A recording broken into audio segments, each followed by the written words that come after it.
जिन्ने आपां भांडे गुरु के लंगर दे मांजांगे ना, क्योंकि पहला पहला थोड़ा लगदा है इस घर च ते नगदो नगद माल है। शाम नूं 1 घंटा सेवा करो ते नाल सिमरन करो कि करिए ते सवेरे अमृत वेले दे नितनेम विच उहदा फल मिल जाना है। इत्थे कोई उधार है ही नहीं जी।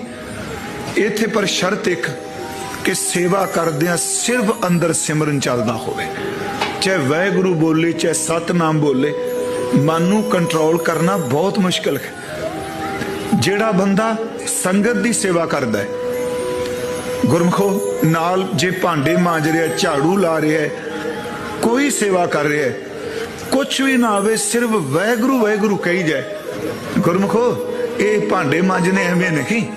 मैं फिर दुहाई देना, जे पाप कर्म अगे जाते ने, जेड़ा सिख सेवा दा पुण्य कर्म करदा वो क्यों नहीं अगे जाएगा।